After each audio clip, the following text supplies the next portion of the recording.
मणिपुर एक बार प्लीज आने के लिए मैं रिक्वेस्ट कर रहा हूँ प्रधानमंत्री जी को।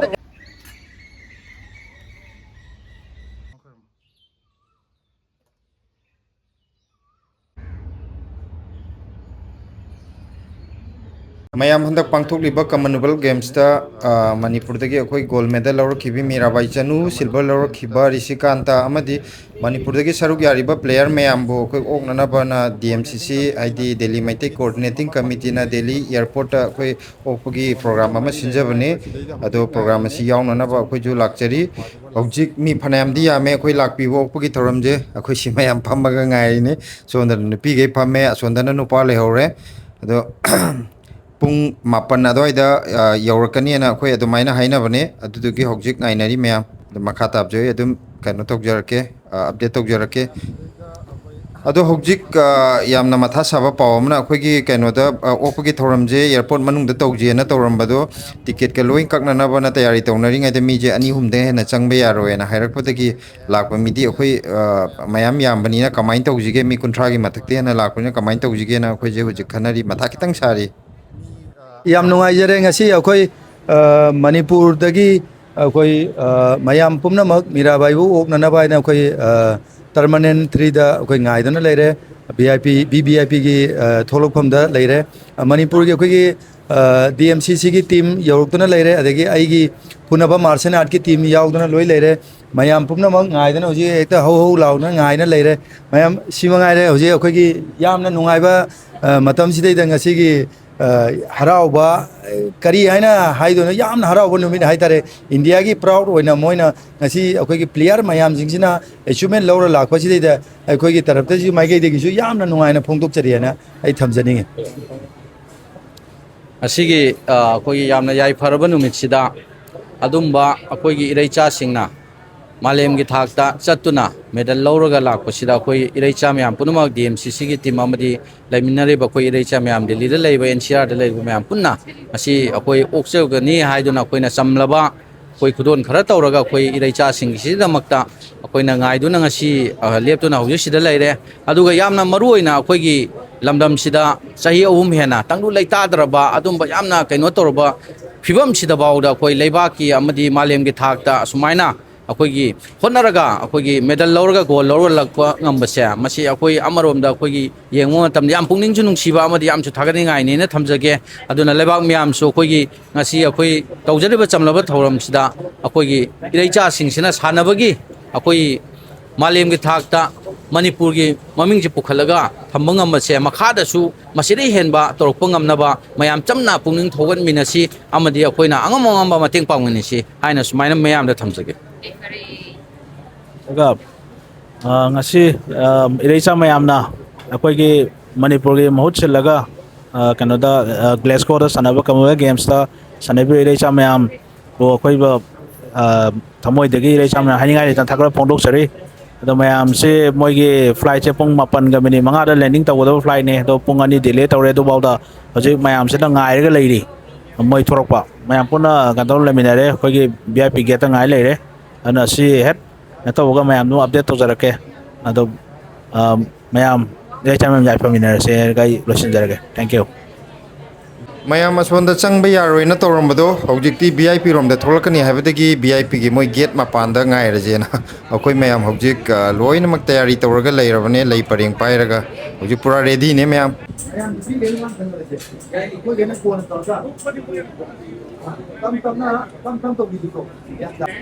मैम अखोइ ngasi ओपगी थौरमसिदा यावरिबसि डीएमसीसी खक्ता नतना फुनबा मार्शल आर्ट्स की अखोइगी ओजा अमदी सानरोइ कयामसु यावबिरी यामना लांगतकना गाइरी हाइतारे मोइ फ्लाइट बुदी यौरेना हाइरे चे चांग खरा मोइ लोइसनबा अमदी पोचै चेकिंग तौबगी हौजिक चथरिएना अदुमाइना हाइ अखोइ मैमजु सानरोइ मैमदु उनिंगबना हौजिक यामना लांगतकना गाइरी तो अथुब मतमददी अखोइ उबा फंगनी से मैम मीराबाई गाइबदा मैमजे करी करी वारी सानगे दु येंग हापके तो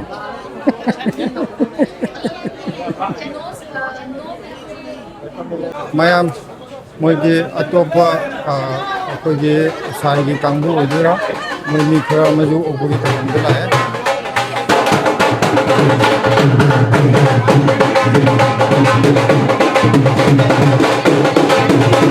सोमदा शो उत्पीरिसिना अखोई फुनबा मार्शल आर्ट्स की महिरोई मैमनी सिगी प्रोग्राम जिजो अखोई प्लेयर थोरक्तृंगैदा ngahak amung yengminasi ma'am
ma'am थाजदन मीजे यामग्रे हाइदी कनो मी यामंदना सोंदा खनाबो यावग्रे तौरे सोमददी क्राउड कंट्रोल तो हुजु वासले आ मनिंगदा अखोगी ड्रेस अंगोबो सेलिबा कांगुजिना इंडियन वेब लिफ्टिंग फेडरेशन की कांगुने साइगी जुलाए अतो अतो पमी जो मैम लाए मीडिया की मैम लाए अतो मीजे याम फजन चिल्ले हुजिक अखोई लेपजिबोक तो चुमना लेप ngamdre क्रि इनाबगी मथक्तना अखोई वीआईपी कांगु तारे असोंदा मोइदी याम नुंगाई येंगे मथक्तगी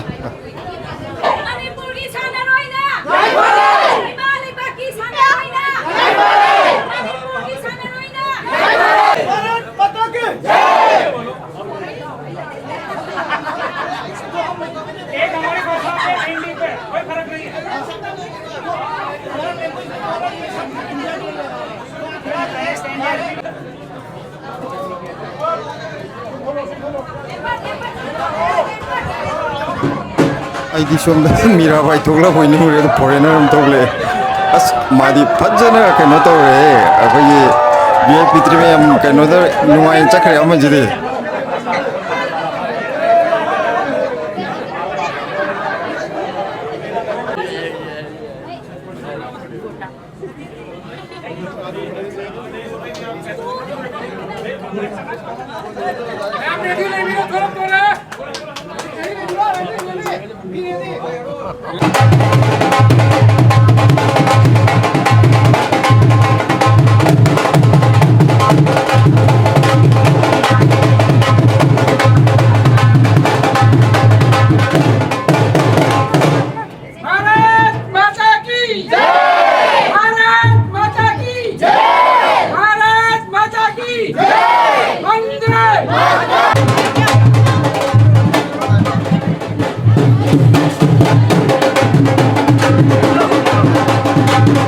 मैम हजिक थोड़ा दो माले मो सिक्योरिटी लाखा हो रहे मैम लंबी फागो खोलो हदी लंबी सेमो हाइनबा हो रहा मोई topic थोलानी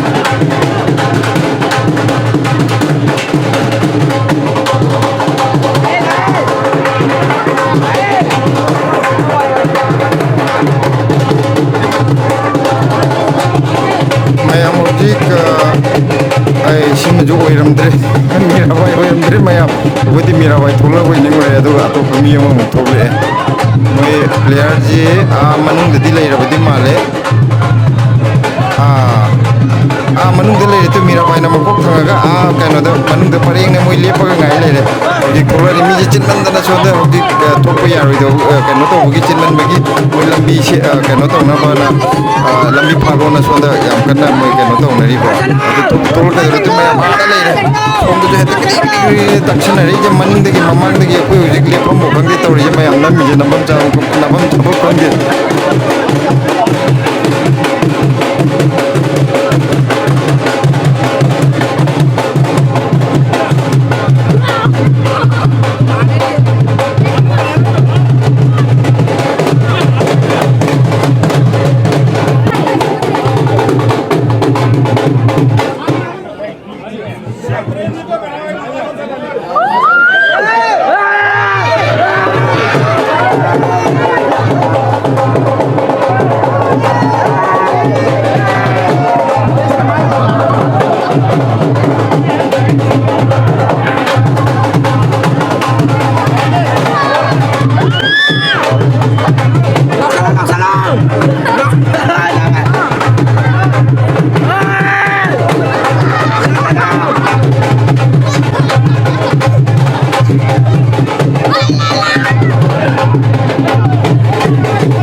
Go on the back side. Go back side पे चले. Back side में जाओ.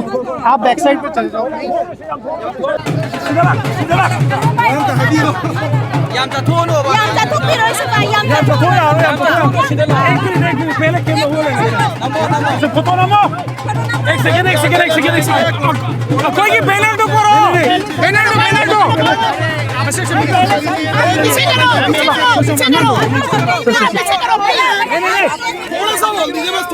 हम कैमरा के लिए camera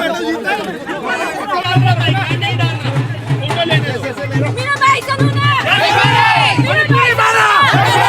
Mira bhai sanuna. Himalay bata. Resi gantana. Burgi sanaroina. Mane burgi sanaroina. Manipuri mana Thank you. Congratulations, sir. Congratulations. भैया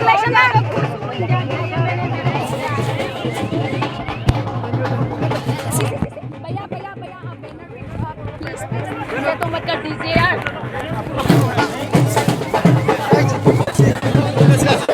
अब ऐसे mayam mic siju yam tanjai yam chadana ngasi haidi nangorroina bera tokchale aduna phajana makon tadre aduga kaino ju ngasi di mirabai ga ju phajana wari sanabgi khudong chabdi lairaroi haidi mi meamrak sida phajana wari sabdi yararoi moi security kanguna ju ma mafam sidagi yam thuna pugina bana tawre kaigino da mi yam chinjalakpagi sonda bera karagadi ko aduna Mirabai दी कोना नोंग तंजा साबम दा वारी वाताई साबना थ्रदी उपाय लेररोय अतोप player सिंग ओइना उनजरगे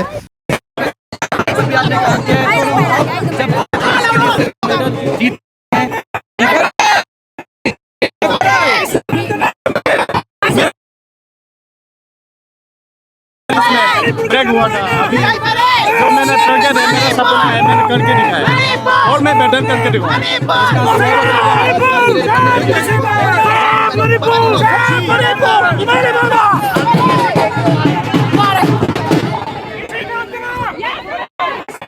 यही fire है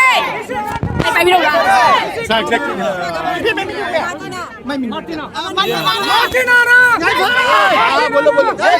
पहले मैं जो मेरा प्रॉब्लम हुआ इसको मैं ठीक करके डिसाइड करता हूँ जो मेरा बॉडी में प्रॉब्लम हुआ वो जो पेन है इसको ठीक करके मैं आगे की तैयारी कर रहा हूँ कितना पॉजिटिव है, ये कितना बड़ा पॉजिटिव है आपके लिए एशियन गेम से पहले? बहुत ये भी पहले बार हूँ एशियन गेम में ये भी मेरा बहुत पहले बार सिलेक्शन हुआ मैं कोशिश करूँगा पहले डॉक्टर के कंसेप्ट से काम करना पड़ेगा अच्छा, तो और कुछ बोलेंगे और कुछ क्या लग रहा है मन में, अभी कुछ है कुछ बोलने के लिए? मन में तो बहुत बोलने वाला हूँ बट शांति चाहिए क्या है पिताजी कितना खुश होंगे आपके? पिता तो बहुत खुशी हो गया फिर मैं एक कहना चाहूँगा क्योंकि मणिपुर में जंग चल रहा है इसका भी पीस चाहिए क्योंकि वो मेरे से ज़्यादा और बेटर प्लेयर निकालेगा मैं टारगेट हूँ ठीक है, thank you so much Rishi. Thank you एक सेकंड सर, मेडल जीतकर कैसा लग रहा है आपको? मेडल जीत के तो सबको तो आपको पता होगा खुशी का बात हूँ मैं भी बहुत खुशी हूँ आप लोग मिलके आप लोग ने भी बहुत सपोर्ट किया रहा है ये बहुत खुशी हूँ बट क्या बोल रहे हैं मेरे समझ में नहीं आ रहा जरा आते बट मेरा तरफ से वो मणिपुर एक बार पीस आने के लिए मैं रिक्वेस्ट कर रहा हूँ प्रधानमंत्री जी को वो क्या है एक 3 साल वो लड़ाई चल रहा है इसको एक बार मणिपुर पीस के लिए मेरे को चाहिए फैमिली का क्या रिएक्शन था सर मेडल जीतने के? फैमिली तो पता होगा आप लोगों ने पापा भी बीमार है अभी वो चल रहा था अभी ठीक है चल रहा है ठीक चल रहा है ठीक चल रहा है मैम एक सेकंड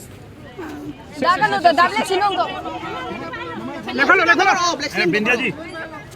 हाँ पहन लो मेडल पहन लो कितने चलो तुम पेशेंट कितने लीना कितने Sumay may ada sanghan biro.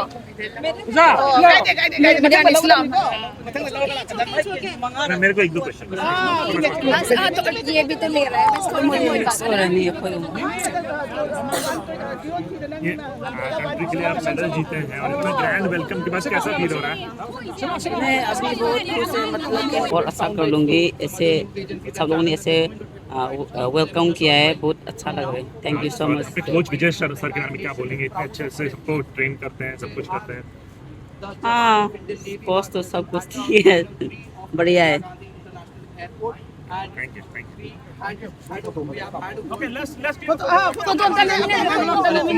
कैसा लगता है हिंदुस्तान को अंतर्राष्ट्रीय प्रतिनिधित्व करते हुए और जब आप अब देखते हैं कि आपके लोग बहुत खुश हैं, जाहिर तौर पर हम आप पर गर्व महसूस करते हैं, कैसा लगता है ये सब देखते हुए? आज सब लोग ने इधर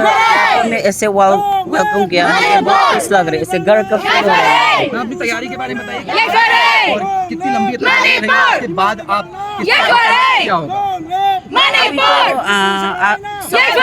कॉम्पिटिशन में मैं अभी ये मेडल जीत के आए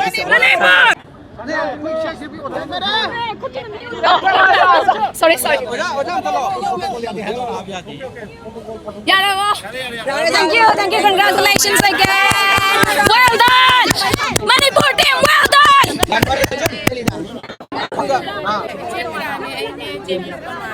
Namo biru namo. 이제 가우리. Last cameraman đấy đâu đúng không? Euro. Cái chuyện năng thì mày ai chẳng cái chuyện. Ngồi là bộ. Ay Martin aga selfie तो नहीं होंगे Lối dâu vậy.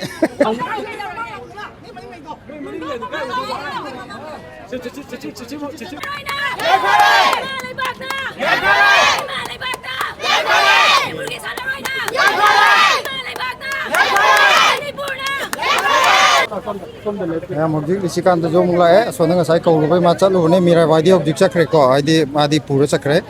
adi situ jom mayam keno tu bodoh adi media gi, adi mayam lah, ibu mayam je onjol kali ni mana kui lagi hari tu bogi, situ ida atai keno tu rupa, atai player jing situ ida lah mira wadi na tu atai di objek lehori,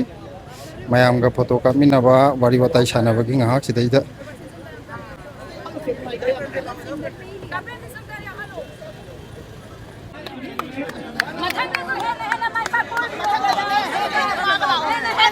Matang dari gol cuy biar deh. Kasih pak, adum tu, sana bayi adum akta nih. Matang deh.